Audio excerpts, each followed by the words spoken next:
Hoping I'm recording. Can you guys write in the chat if you guys can hear me? Is it working? I assume it is.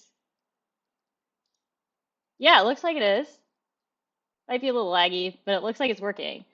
Awesome. Okay, so I'm gonna go ahead and send out this notification to the poor 63 people who are on Unlonely getting alerts.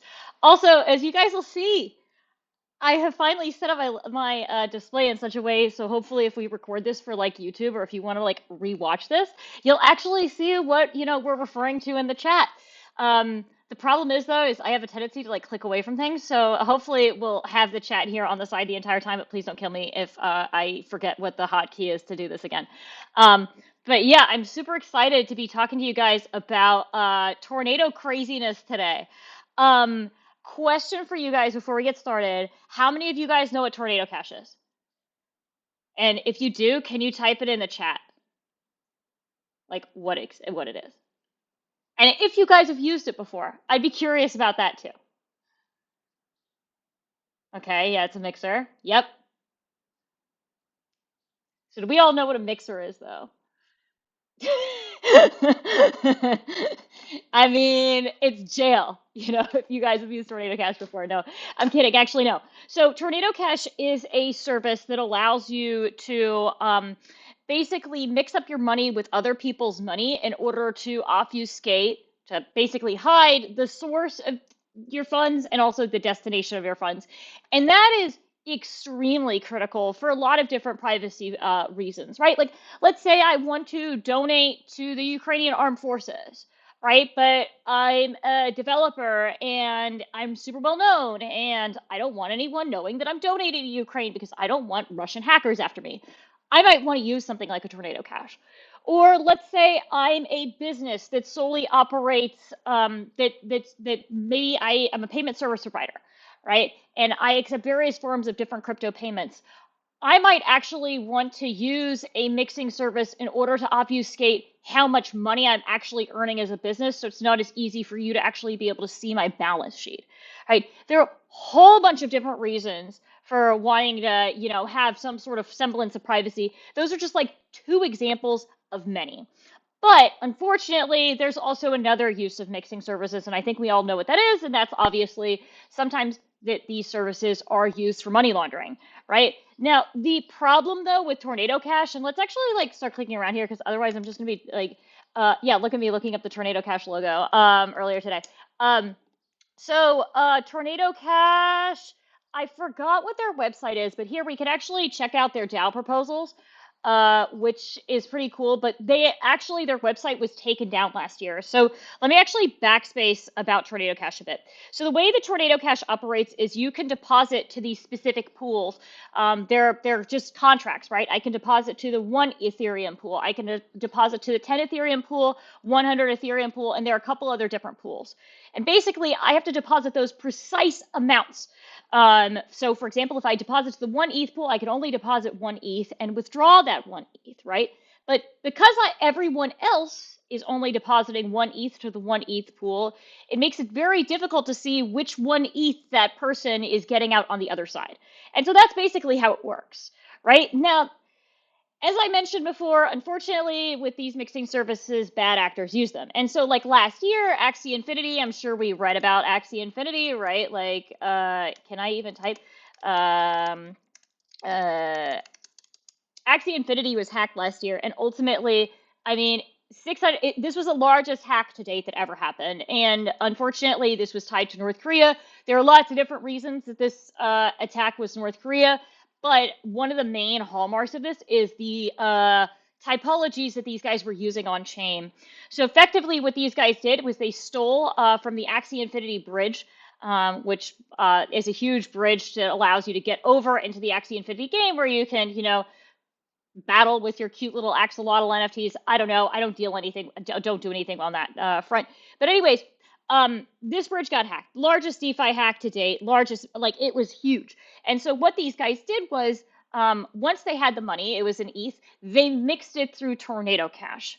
Now, they had $650 million worth of ETH, right? And actually, we can take a look at the Axie Infinity hacker. let's actually do that. Let's take a look at that address because I want to like just give you guys a super like basic. Maybe it was. No, it's not this one. I want something from like May. But anyways, actually, let's go to Etherscan. Yeah, where's Etherscan? Ronin exploiter. Doop, doop, doop. There it is. So this was the exploiter. If it loads, actually, did I click on that link? Did you guys see that too? Let's go back to the Ronin Bridge exploiter. I swear to God, I clicked on that. Also, I'm gonna refresh this because it looks like the unlonely chat's dead. Then maybe you guys just aren't talking and maybe you're just paying attention. I don't know. But if you guys have the Ronin Bridge exploiter link in there, yo, Brian, you're here.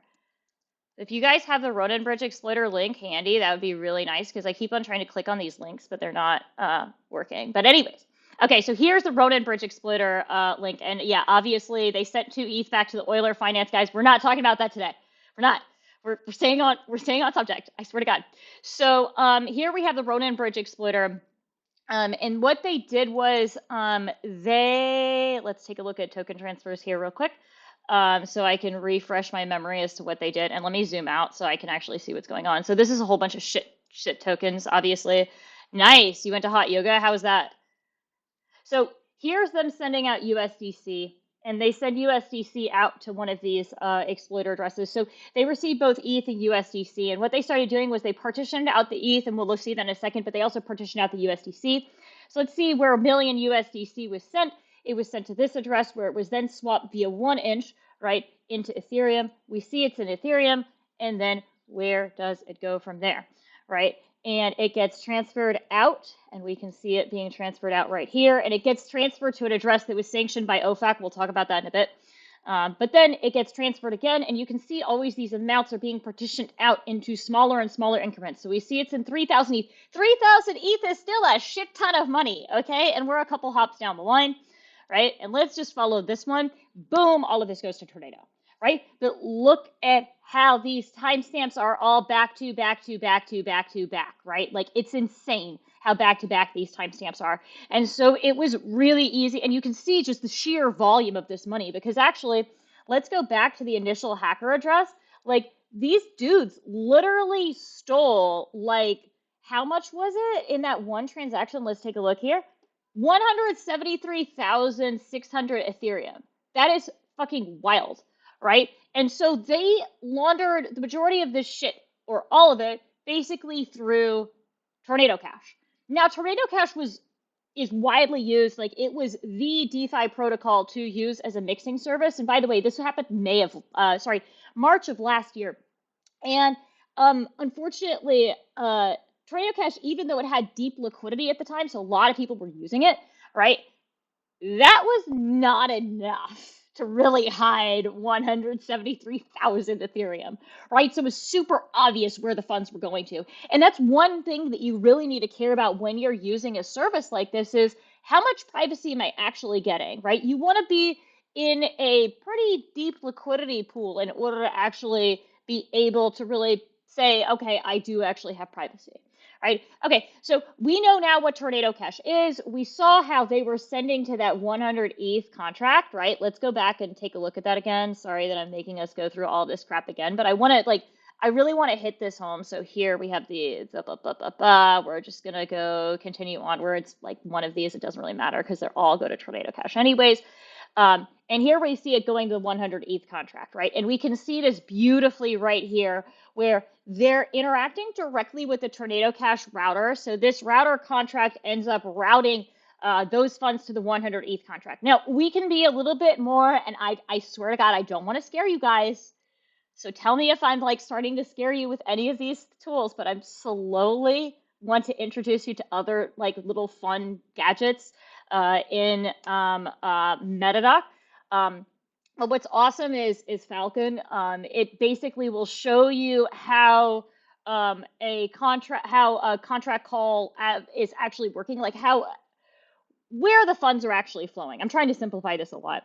And what we can see here is that 100 ETH is being deposited, right, to that 100 ETH contract, right? We can basically read that out of here. And here we can expand these a bit. And I know this might all seem scary. Trust me, the things we're going to be talking about today are pretty simple, actually.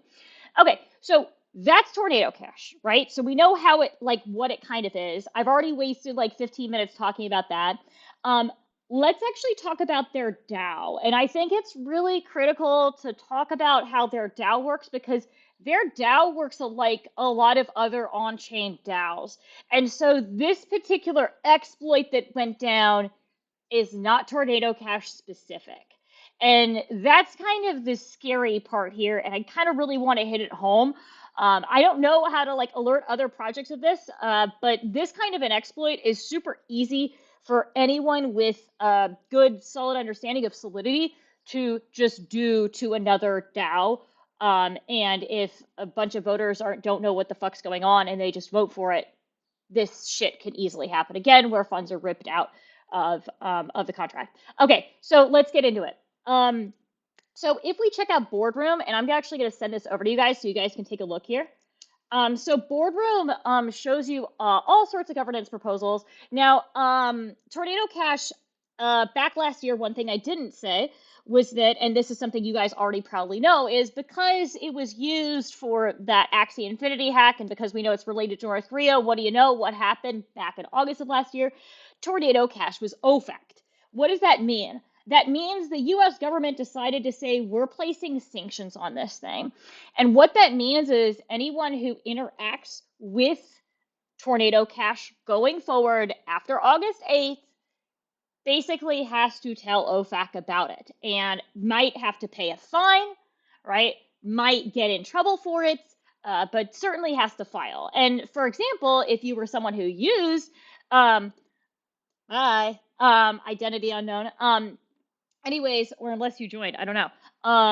But anyways, with Tornado Cash, if you had money, for example, locked up in maybe the 100 ETH contract or even the 1 ETH contract, your funds were effectively trapped there. And there are still some users today that have their funds trapped there because they have to kind of reach out to OFAC first to be like, yo, OFAC, am I allowed to take out this money? Yes or no? Can you give me the approval for it?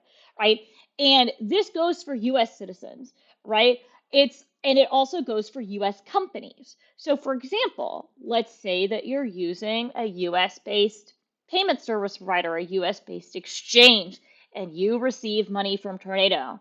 Your account might get flagged, right? Your funds might get seized. There's a whole bunch of different things that might happen, right? And so you basically don't want to touch Tornado. The main fact here is that Tornado is like persona non grata, right? So no one's really using this thing after August 8th, or there's a mass withdrawal that happens after August 8th. And actually, let me show you guys that on Dune.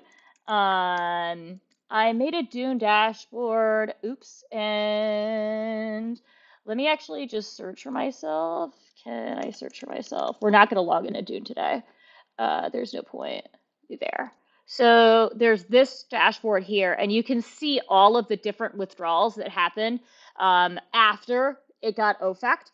And what's wild is that basically, I mean, I had never seen that high of a withdrawal volume that had ever happened, right, with Tornado. Before August 8th, the volumes were pretty low. Like, they were just kind of normal, except for when massive hacks happened and North Korea was being idiotic and withdrawing all their funds at the same time. That, by the way, is super common in North Korea. They've increased their skill set significantly since 2021, and I'm happy to tell you guys that story, but like they still don't really have it fully down. But anyways, here you can see massive withdrawal that takes place, right? And so suddenly that privacy pool goes down significantly. That anonymity set goes down significantly. Okay, so Tornado Cash had a governance function, right? And so basically, if you held the Torn token, if you staked the Torn token, there are two things that would happen if you locked in that Torn token with the governance. First, you'd earn more Torn because you'd be staking it. And second thing that you'd be doing is you'd be preparing yourself to be involved in the governance process, and you could vote in all these different proposals. Now, when Tornado Cash got OFAC'd, they used to be on Snapshot, which literally everyone I feel like who has a DAO uses these days, because you can do on-chain, off-chain, blah, blah, blah, voting, etc. But Snapshot's very easy to use. Because Snapshot no longer shows Tornado, Boardroom's the only place to really see this, but we can see all the different proposals that went down. And so let's actually take a look at Proposal 1 before we get into anything. And we can see here, Proposal 1, we'd have to probably read on chain what this proposal was about, but we can see that there are 111 unique people that participated in it, right? And we can see like what kind of cast power was involved, like how much people ponied up in terms of funds, right, in order to vote. So, okay, that's great. So it seems like the first governance proposal people were super involved with, etc. Now, one thing I probably should note is I think there's this minimum requirement of Torn in order to put a proposal forward. And I think that's 3,000 Torn. Don't correct me if I'm wrong, but actually, let's actually Google that. Minimum Torn for Tornado Cash proposal. And if anyone knows the answer, let me know. Yeah, you need at least 1,000 Torn. Okay, that's what it was. I forgot. It's 1,000 Torn, but I think, let's take a look here. One second. Oh, yeah. Yeah, I forgot about Tutela. Thank you. Yeah. We're not going to talk about Tutela today, by the way. That's going to be too much. But where was the minimum Torn amount? But there was, it's something like you need a minimum of 1,000 Torn, but then on top of that, in order to make so the vote will go through in 3 days. Sorry, you have to do a proposal. Let's actually write this in here real quick, because this is all really kind of critical.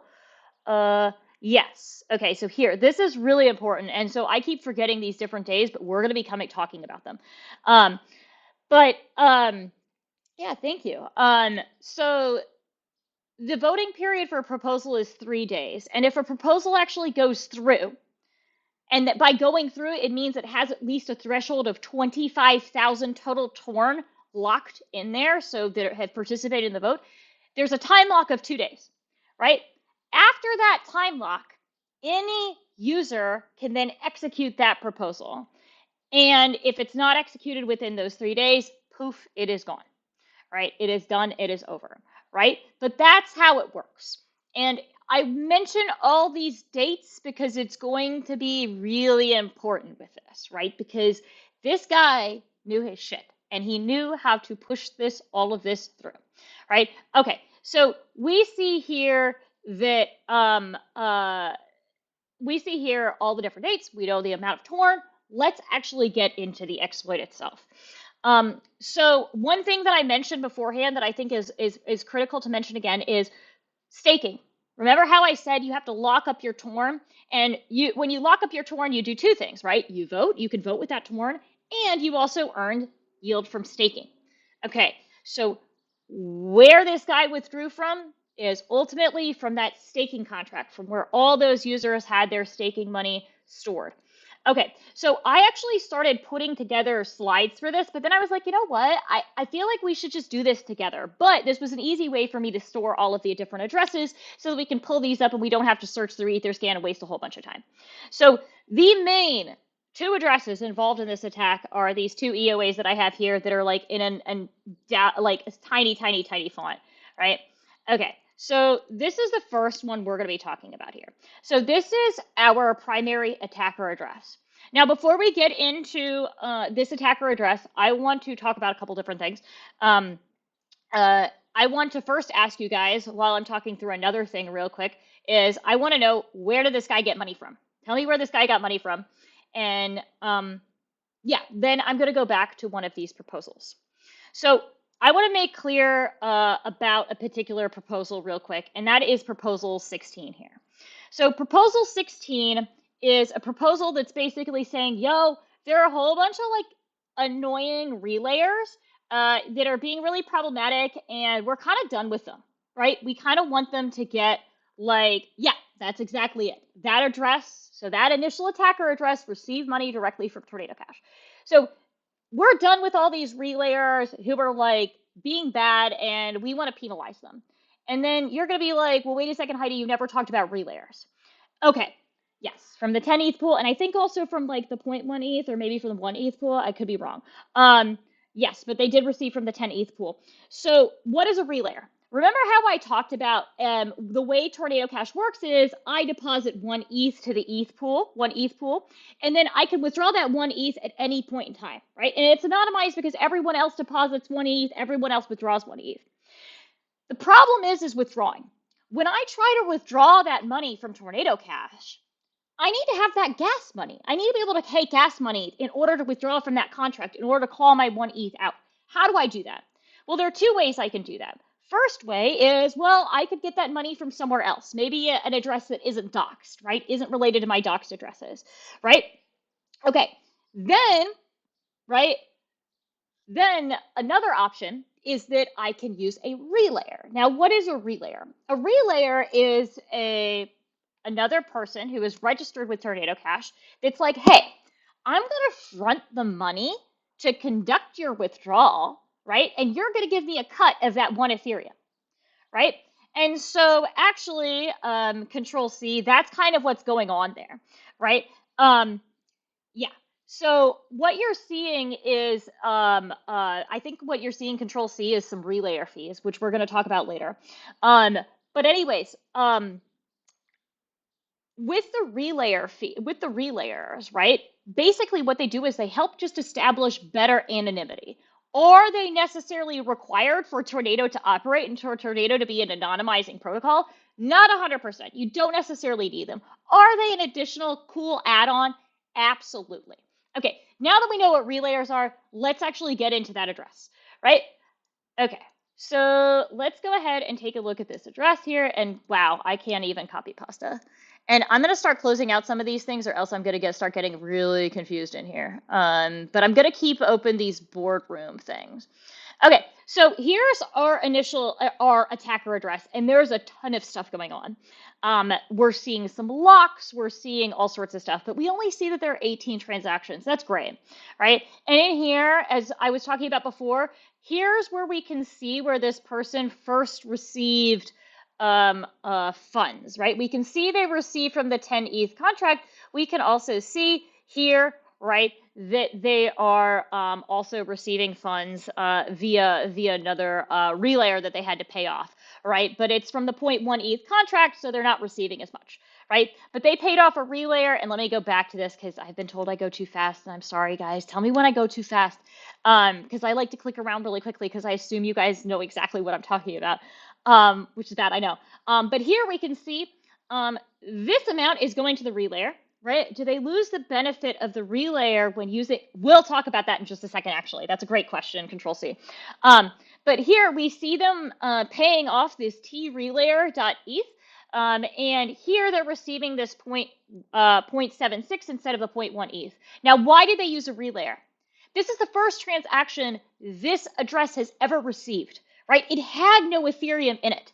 So of course it's going to go to use a relayer, right? Because it had no ETH in it. This is the way it can get its ETH out. Now let's go to that next transaction that happens. In this next transaction, what happens is this guy's like, well, fuck it. You know, I already got my 0.1 ETH. I already have my anonymity, right? That's great. I am going to use that 0.1 ETH, now 0.76 blah, blah, blah ETH, and I'm going to go ahead and withdraw my 10. Right? So it doesn't really compromise them in any way, necessarily, right? Because they've already compromised themselves because they're already withdrawing to the same damn address, right? So like, it's not that interesting. Oh yeah. So the Tornado Cash relayer stuff we're going to talk about actually a little bit later, hopefully today, because there's a lot of different angles to this attack. But I kind of want to go through it. But yeah, like that's a great use. There's other ways that you can get access to the relayer registry. Another way, by the way, an identity unknown is actually going on Dune, because I think there are a couple different dashboards that have been created specifically for how much relayers have earned. If you're curious, I would search on Dune just as a FYI. But yeah. Anyways, No, you're not jumping to anything. It's just it's cool, but I'm giving you something else to go down a rabbit hole on, just for shits and giggles. Okay, cool. So we know that they initially received from Tornado Cash, right? What happened after that? What happened after that was they swapped some of these funds, and I'm gonna have to make this a bit smaller. So, and I don't know, I'm gonna have to make this, I guess, a bit smaller. I don't know. Ooh, I feel bad because I kind of want to like look here. So here we can see that they started swapping, right? They swapped 1.8 ETH worth. What exactly did they swap?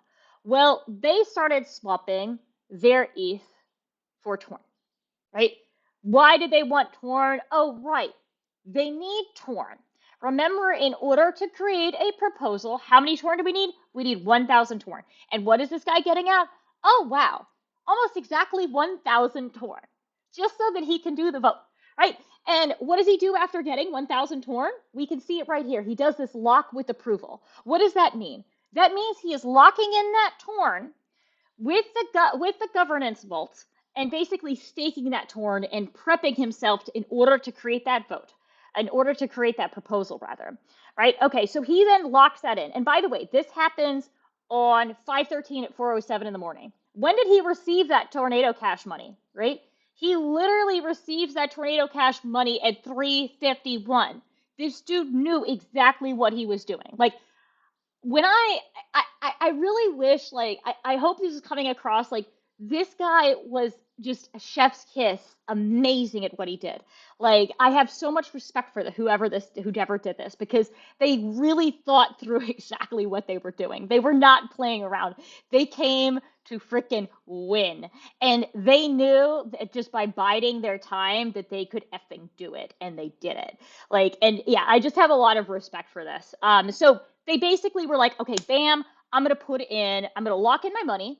And now, once I've locked in my money, right, which is exactly what's happening here, right?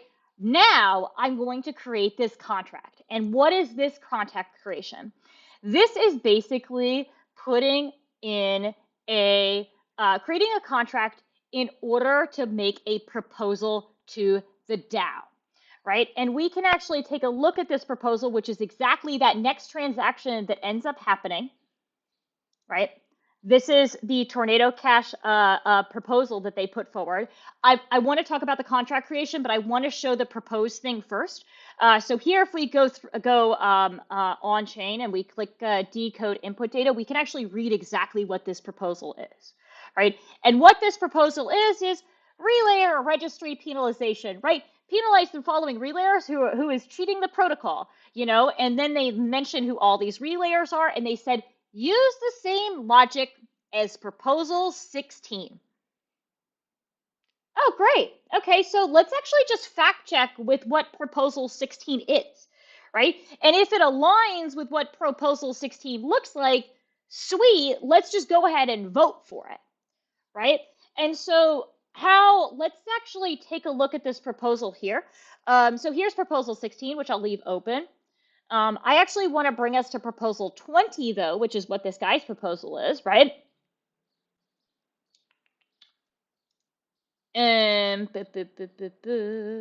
Whoa, where am I? Let's take a look at proposals. Here's proposal 20, right? And we can see all of this going on. We can see how many voters participated as well.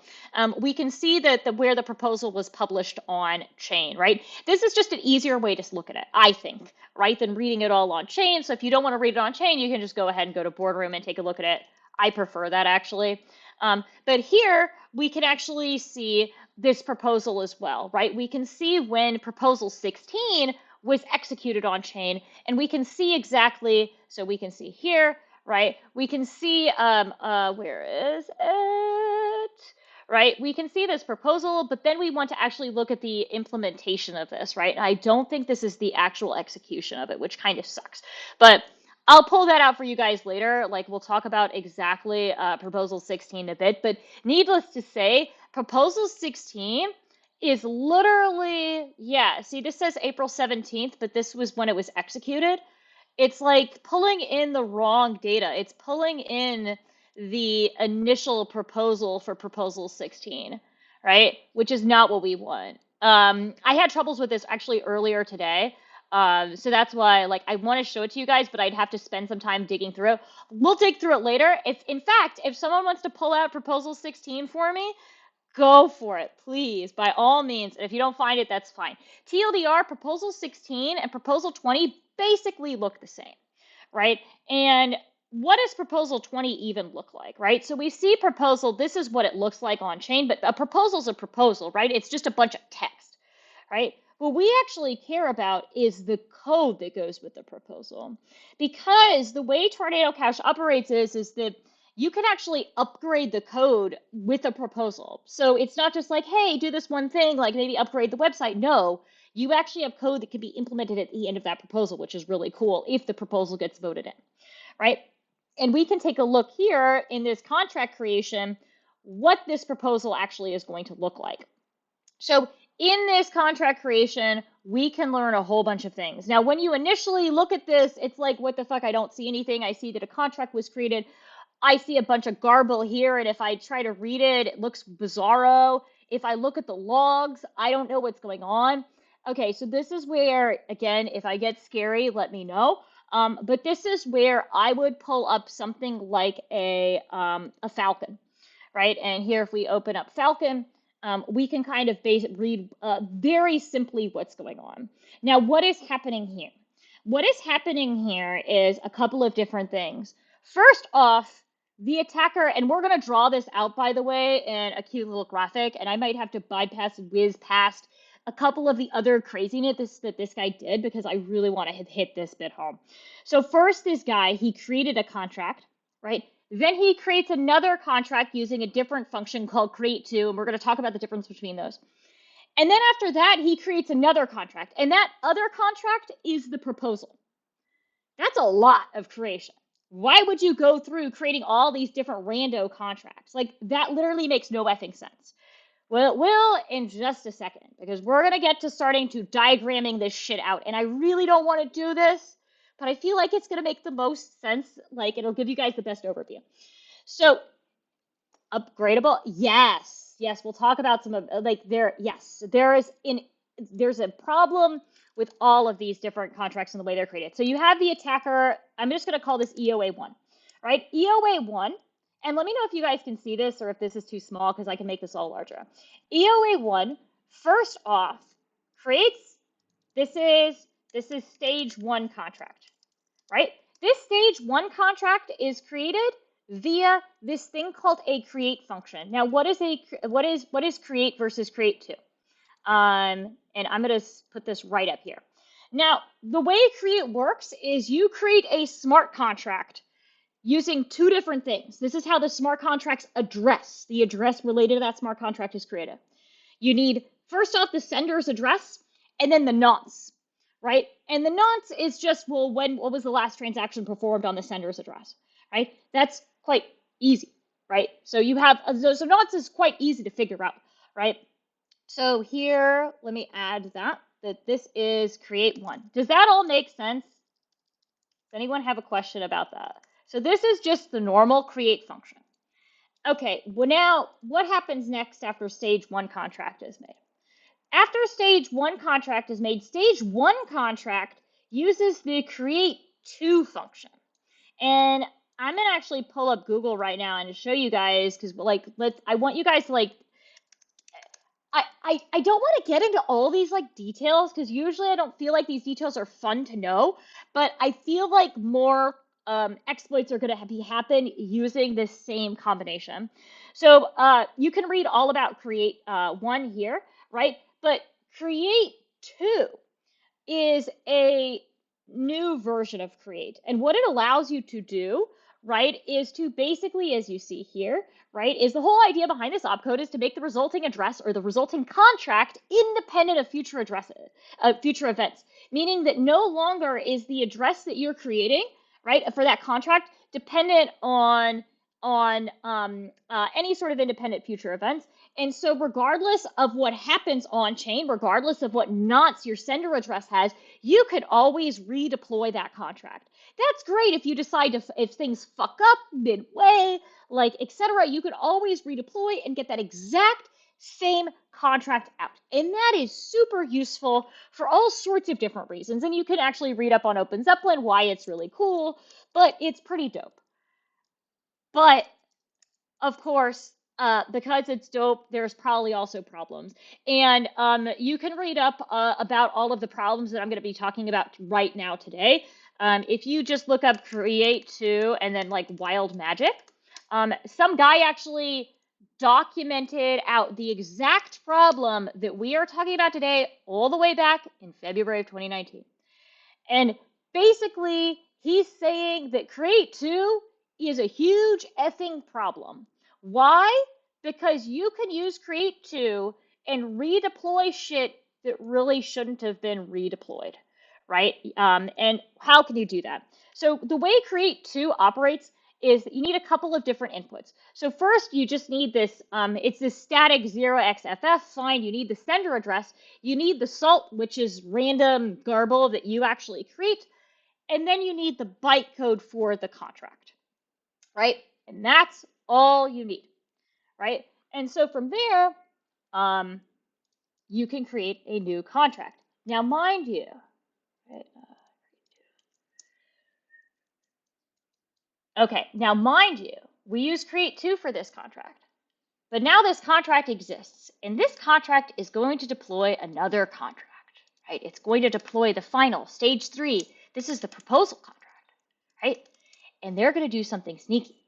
They're going to do, instead of Create 2, they're going to do Create. Now, why are they doing Create?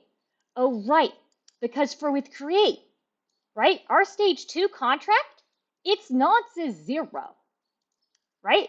And let's say let's say we blow up contract 2, right? We decide, fuck it, we're going to blow up this whole thing.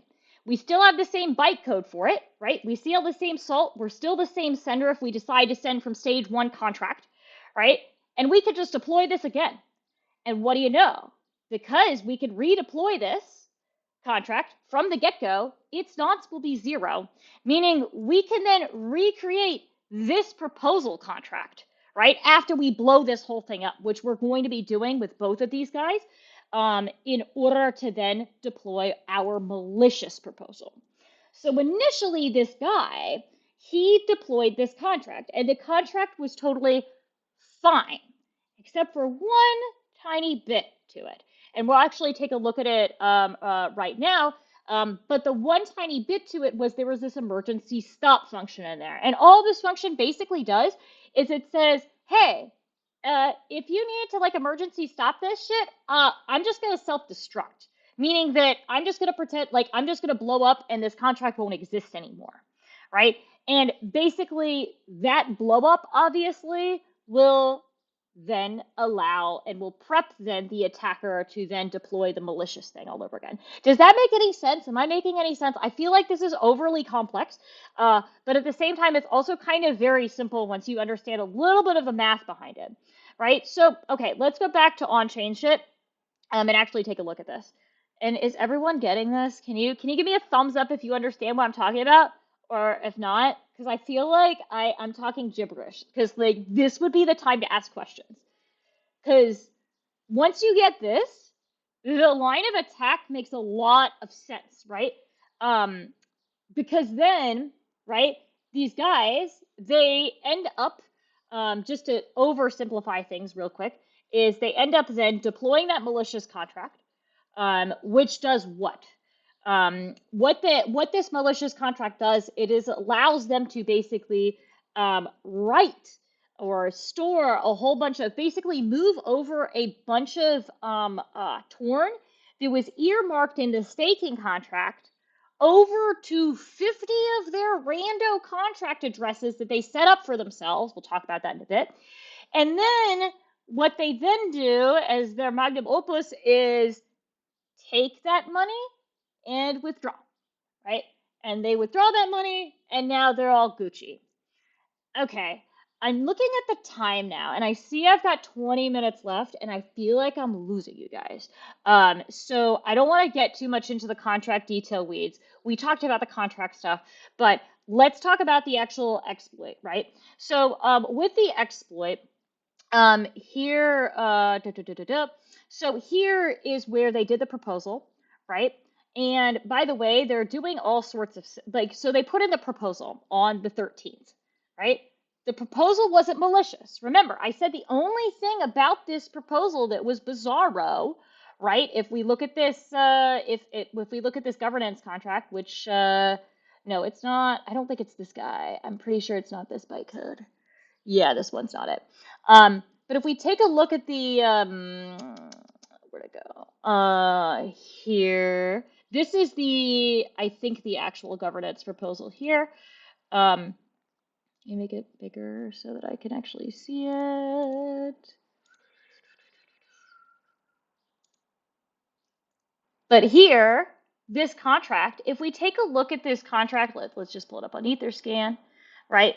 We'll see that it was reinitialized, right? So we're not going to be able to decompile it, right? And sometimes this is going to lead to a problem. So I thought I would call this out early on. So there are a couple different ways that we could actually end up viewing the bytecode of this original contract, because I want to show you that it was totally legit. One way to actually do it, and this is super, super duper in the weeds, so I am so sorry if you're watching this and you're like, I'm effing done with you, Heidi. Like, this is like so over the top. I'll get out of the over the topness in just a bit. But if you're like me and you want to go over the top, I'll teach you about something new.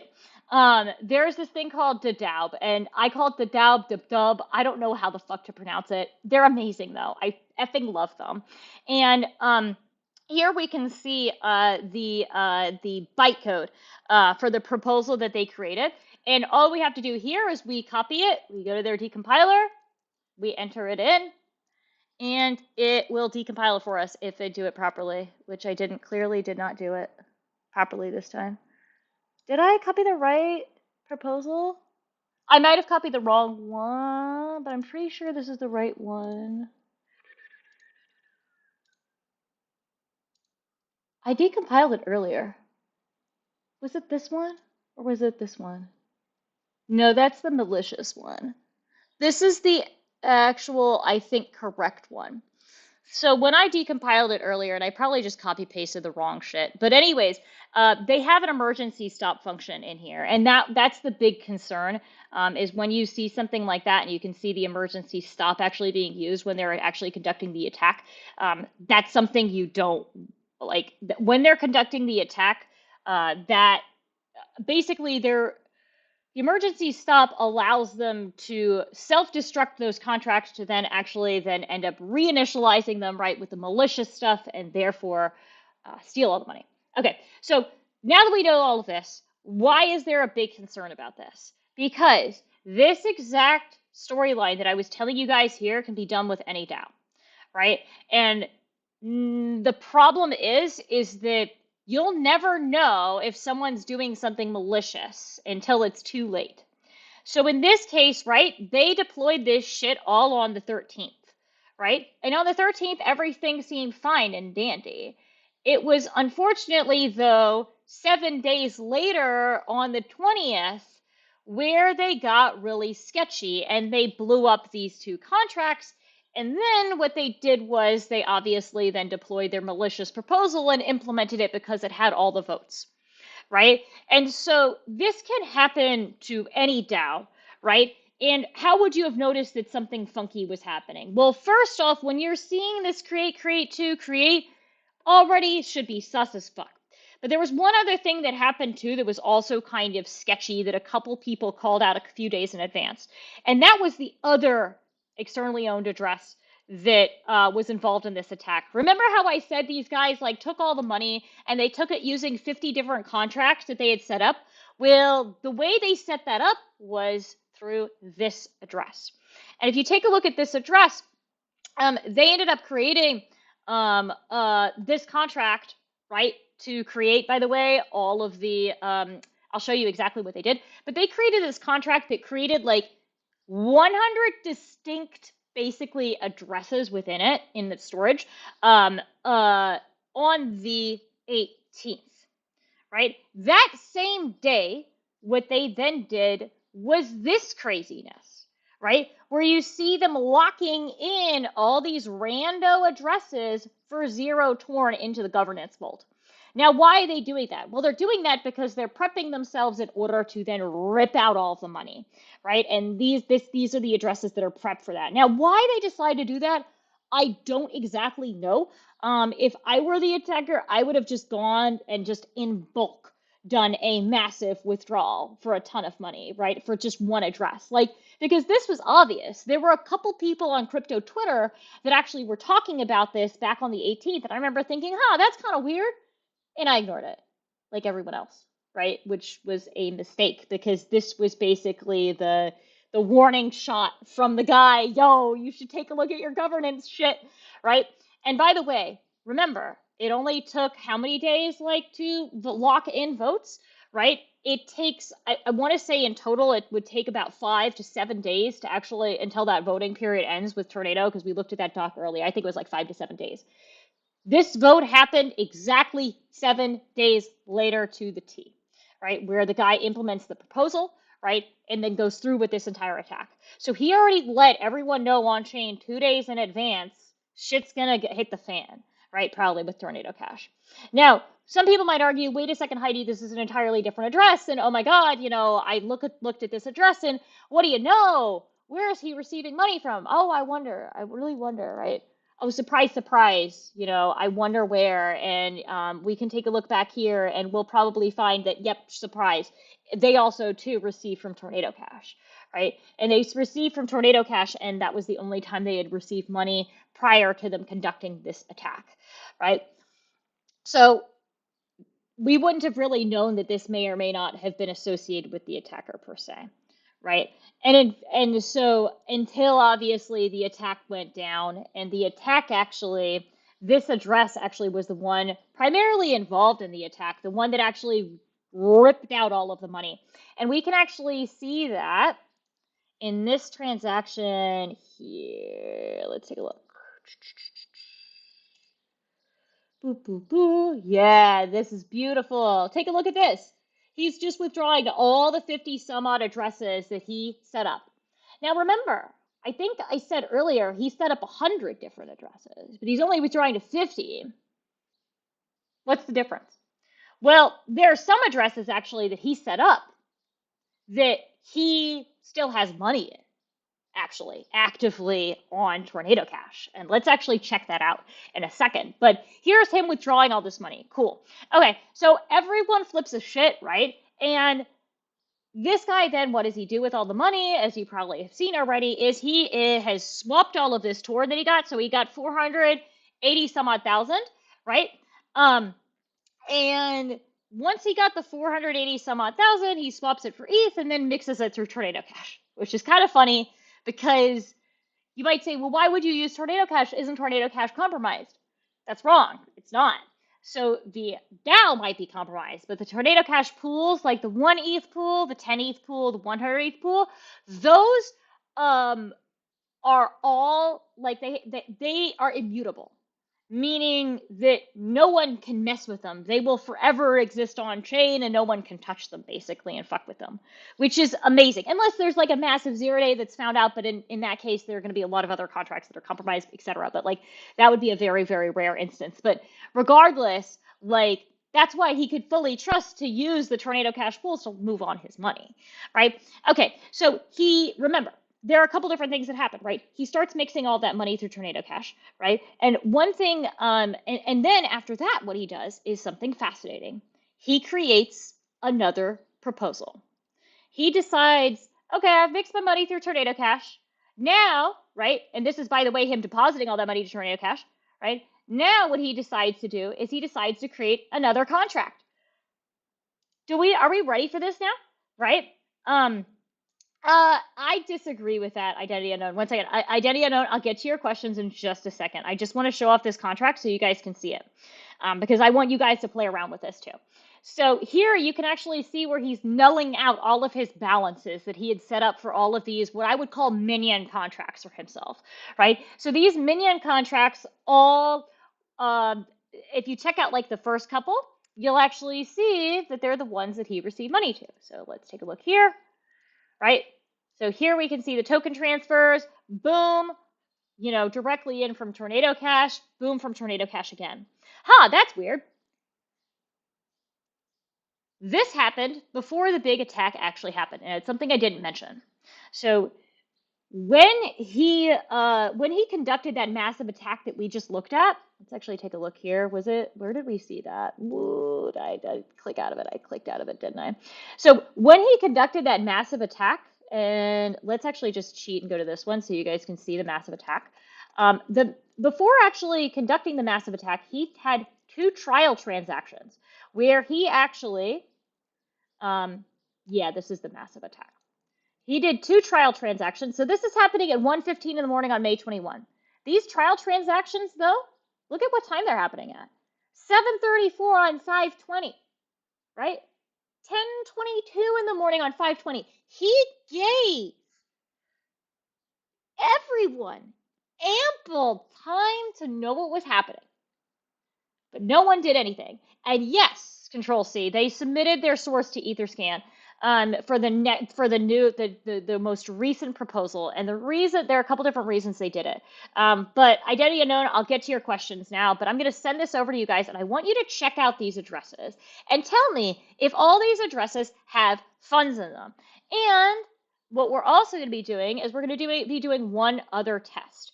And what I would like you guys to do is take a look at this contract. This is the governance contract. Am I looking at the right one? No, I'm not.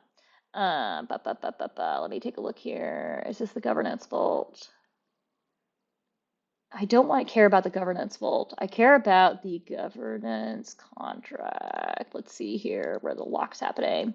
Yes. Okay. So here, what I want you guys to do is we're going to read as proxy in here. Is we want to look at locked balance for these addresses. And tell me, do all of these have locked balances anymore? And I would say take a look at the bottom addresses because some of them still have locked balances in them, which is kind of scary. So, okay, a few questions. Identity unknown's asking, are you a dev as well or just study knowledge to excel in the field? No, I'm not a dev. What's up with the Telegram channel? I haven't looked at the Telegram channel, so I don't know what's up with the Telegram channel. Give study resources. I need to up my technical knowledge. Yeah, I would say read anything that I've posted, I guess, in this chat today. But I think a lot of study sources, honestly, I would take an intro to Solidity course. In all honesty, my Solidity knowledge isn't that great. I took a Solidity course back, I want to say, in 2021. So, like, some of the terminology I use is incorrect sometimes. I'm sorry. But it's good enough, right? And especially if you have, oh, you ever got a link to it? Oh, I'll send you a link. Yeah, totally. But let me see how I send you a link. Let me add invite group via link. Here you go. I'll send you a link. But yeah, I mean, intro to Solidity courses are great, especially if you know like something like a Python already. It's not that difficult to pick up. The most annoying part about learning Solidity is all of the little finicky bugs. And the only way that I've at least found to learn about bugs is actually seeing them out in the wild, right? Like seeing the create2 being abused like it is right now, right? Yeah, but I'm happy to also in the Telegram channel, I'm happy to send you guys over some like learning links, right? Yeah, anyways, is there a way to see when they submitted, was this after the exploit to troll? Okay, so that's something else someone's asking. That's a great question, whether or not this proposal was a troll. I can tell you initially when looking at this, it's kind of weird. Like, let's read through this. And by the way, you don't need to have any fancy schmancy skills to understand what the fuck is happening here, I swear. Because what this person's saying is, hey, I've got this ERC20 token. Transfer this ERC20 token from this address, right, to the vault, right? And this, by the way, this address is the vault. So, but transfer from where is going to be your next question. Well, it's transferring actually from the governance contract. So let's actually take a look at what it is. And by the way, it says 483,000 Ether. Ether here in this case is Torn. Ether is just like a unit of denomination, and I think it's 10 to the power of 18. And the same denomination or decimal points is the same thing with Torn, so that's why they're referring to Ether here. But let's go back to what this is, right? So here we have the governance vault. The governance vault is where you lock your Torn into. But in order for you to lock your Torn in there, in order to participate in the vote, you first have to route through the Tornado Cash governance contract, right? And so you're first interacting with that governance contract in order to interact with that vault. So basically what this proposal is saying is transfer 483,000 Torn from that governance contract directly to the vault. And by the way, also null out all these balances. So what is this saying? This is saying not that the attacker is paying Tornado Cash back, like the DAO. Instead, what this is saying, hey, I know stakers, you guys lost all your money staking. That's cool. I'm gonna propose, right, to make you guys all whole again. We're just gonna move money from this governance contract, which by the way, right, has 2 million some odd Torn in it, and I'm gonna move that money over to the staking contract and make you guys all whole again. And who's not gonna vote for that as a staker? As someone who's staking money, you also can participate in voting, right? And you're the one who lost all your money. So why would you not want to vote for this? When this guy created this proposal too, and let's actually take a look at the proposal when he created it, he didn't do any funny business from what I recall, right? He didn't do anything. Let's where did it go again? So this contract isn't funky. And the other thing too about this contract, which is interesting, as Control C I think already mentioned, is that they verified it. They made it public so that people would trust that they're not bullshitting them, right? I mean, could this person still pull something funny? Likely not. I don't think from doing any analysis on this we saw anything particularly weird. Now, there are a couple things this guy could be doing, right? So what this guy here in this contract, shit, did I pull away that contract? It was here. No, that's the bad contract. Where's the good new proposal? Here. So this new proposal contract, what could conceivably happen is you could argue, Heidi, wait a second, you said that there are 100 different addresses in there. Couldn't he have just kept one address for himself where he has all the balance and he still keeps the balance and he can unlock it? We've already thought about that. That is not the case, right? All of these addresses have been nulled out, and especially that last address is interesting. That last address, let's actually take a look in here, like for the locked balance. That address has a ton of Torn in it, a ton of it, right? And they're specifically nulling that address out, right? And so that address is also super interesting, right? Because that address is weird for a bunch of different reasons. One of the reasons is that there's also some funkiness happening in the initial deployment of the malicious code, is that they didn't actually obfuscate this address, unlike all the other ones which were obfuscated under storage. This address was not obfuscated. And what's also interesting about this address too is, oh wow, 12 hours ago it received some Torn, right? 12 hours ago it also received 0.1 ETH from Tornado Cash. Interesting, right? I wonder where it received that Torn from, right?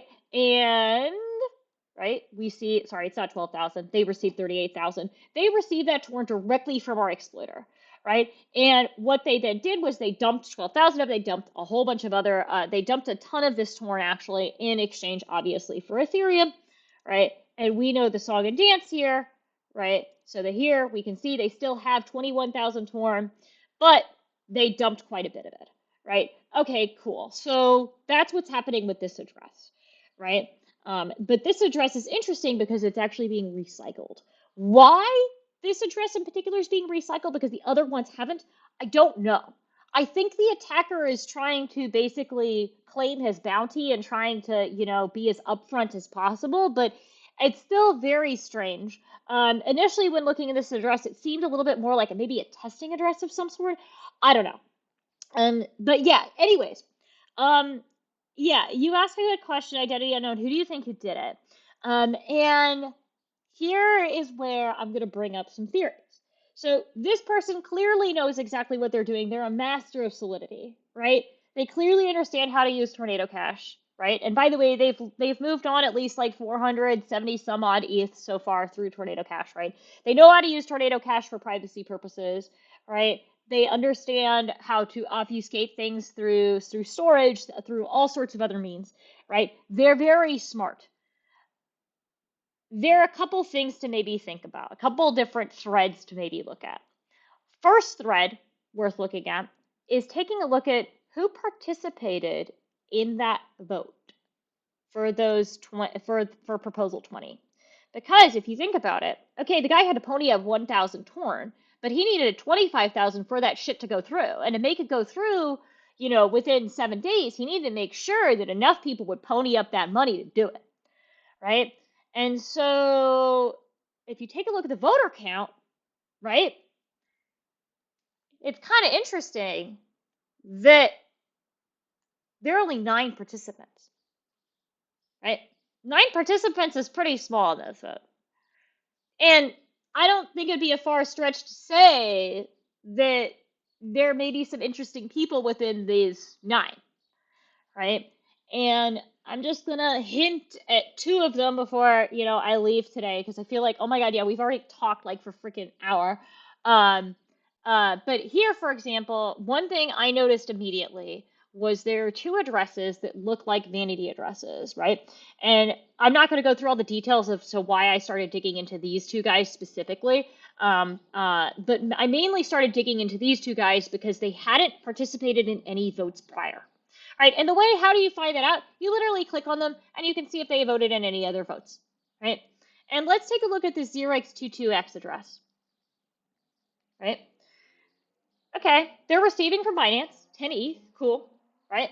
It looks like they're depositing 12 days ago 10 ETH. Huh, that's interesting.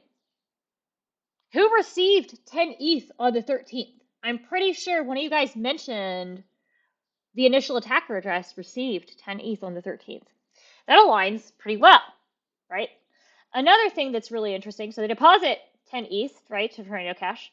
Another thing that's interesting too is that they use 1 inch, right, in order to get out 222 torn. And they do that on the 17th, right? This is a day before the vote is going to end, if the vote ends up going through. They lock in that money, right, at 4:03, and then at 4:09, they cast their vote, right? And they cast their vote as affirmative, right? And we can actually see this vote here, right? If we click show more, we can actually read the vote, right? If I decode the input data, they say they support true from this address. That's interesting, right? What else have these guys done since? Nothing. Absolutely nothing. Okay? That's weird. Let's take a look at that other address, and then I'm going to leave it up to you guys to take a look more into this, because there are a lot of other threads that are fun. I particularly like this thread though, because to me it's kind of wonky. But why am I interested in vanity addresses? Some of you guys might be like, well, why do you care so much about vanity addresses? Vanity address generation usually indicates, or not usually, it can indicate that someone's quite proficient and likely a dev, because they're using dev tools in order to generate these fancy schmancy addresses, right? That's why I initially wanted to look at them, besides the fact that they both kind of are very similar in their vanity address generation. It's always a 0x digit, right? But they only participate in 1 vote ever, but they've only been active since like earliest April of this year. So this address is super interesting to me, and I'm going to send this over to you guys now too. This address, yeah, and I forgot, I should have said you guys the other address, but this address here is also fascinating, right? Because it too, if we go back, I want to say in time, receives directly from Tornado Cash on 4/6, right? And it receives from Tornado Cash again, right? And then some interesting stuff starts happening, right? There's an ENS registrar associated with this, and there's a lot of other funky stuff happening. Now, in order just to speed things along, I'll tell you guys basically what happens. What this guy did was he got the 2 ETH out. we see that he signed up with ENS. What are we going to go ahead and do? Well, we're going to go to ENS here, and we're going to search for this. And we're going to find, boom, he registered as a relayer, right? After he registers as a relayer, he actually goes and signs up to be a relayer. And he says, okay, I have some torn. He actually gets some torn out before he does this. He's like, I have some torn. I'm going to pony it up in order to be a relayer. And he starts relaying transactions, right? And remember, we can actually take a look at these internal transactions here. He's receiving money from conducting these relays. See, he's receiving 0.42 ETH for relaying this 100 ETH for someone who's withdrawing from Tornado Cash. That's actually a really good cut, I would say, generally speaking, right? They're receiving quite a bit of money for doing very, very little work. But anyways, they're relaying these transactions, right? They're participating in the governance. They understand what's or they're participating at least in the Tornado Cash ecosystem. They're very aware of how Tornado Cash works. And so now that they've signed up as a relayer, let's go back to transactions here real quick. What they then do is they decide to obviously vote then. And they voted, they lock in some of their funds, right? It looks like on the 15th, and then they vote on the 15th as well, and they cast their vote being affirmative as well, right? That's interesting, right? Because what does that mean? Well, they also too, let's actually take a look at this address here, right? They too only ever participated in this vote, right? And interestingly enough, again, they haven't been really doing anything in the last couple of days, right? They've been kind of silent after they've done a swap in order to, I want to say, get a bit of torn. They swapped some torn that they received out, but they haven't done anything really since then, which has been interesting. But yeah, another weird one. Not similar vote timestamps. Not 100% similar. No. So this person participated a little bit earlier, actually, in the vote. But again, this address was set up a lot earlier, right? It was set up back in April as opposed to the 0x22 address, right? That it was set up only in May. Like that address was literally just set up out of nowhere. That one's quite obvious. This one's a little bit less obvious, but it still bears the same hallmarks, right, as the other one in a lot of different ways. I'd also say that I think that whoever conducted this attack was really well versed on how Tornado Cash governance worked, or at the very least was involved with the ecosystem, right? So I wouldn't be surprised if it was someone like a relayer who actually conducted this attack. But there are a whole bunch of different other analyses that can be done. For example, looking into the other voters who participated in this vote, and potentially looking into the voters who are participating in this most recent vote. And last but not least, at some point or other, when we have a more boring week, I'll actually walk you guys through some of the fun dashboards that I've got here for Tornado Cash, and we can try doing a little bit of demixing. But since we're kind of low on time this week, and I feel like I overdid everything in terms of complexity this week, I'm gonna stop. And yeah, but before I leave, do you guys have any questions? Concerns, thoughts? I feel like I definitely overdid it this time for sure. Any thoughts? None? None? Are we just gonna be quiet? I'm refreshing this hoping that I get a response. Oh, thank you, Control C. But yeah, let me know if you guys have any questions, thoughts, concerns. Hopefully at some point or other, we'll be able to publish a more detailed post on how exactly this attack went down. Again, it was extremely elegant and beautiful and I don't know. I just think it was really fun, really dope. But before I go, again, I want to share this damn post with you guys. Read this. If you are involved in a DAO, this is your PSA. This is your PSA. I'm not going to give you another PSA. Read this and ask your DAO, what are they doing about this today? Okay, because this is a problem and could be a problem for any DAO, right? And some of you guys might argue, oh, the self-destruct is going to be done away with. Vitalik wrote a whole, IP on getting rid of self-destruct. Well, it's not gone yet. It's not gone yet, right? So Yeah, it it's not. So it's still gonna be a problem. And I'm 100% there with you, Control C. Like this is a chef's kiss, exploit. Just absolutely elegant, not at all messy, not like an Euler exploit, which was just like absolute shit show. This was just beautiful up until now. I'm still giving this guy room to fuck up along the way because you always know they fuck up along the way in the money laundering process. But like for now, beautiful, just freaking beautiful. Okay, awesome. We will then see you next week, and hopefully, no shit will hit the fan. So maybe we can talk about stuff that we kind of like left off in previous weeks, like maybe like um, I don't know, Venom Drainer, or maybe talking about Tornado Cash.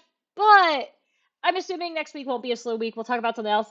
But in the meantime, yeah, hit me up on that Telegram link, and I'll see you guys later. Bye.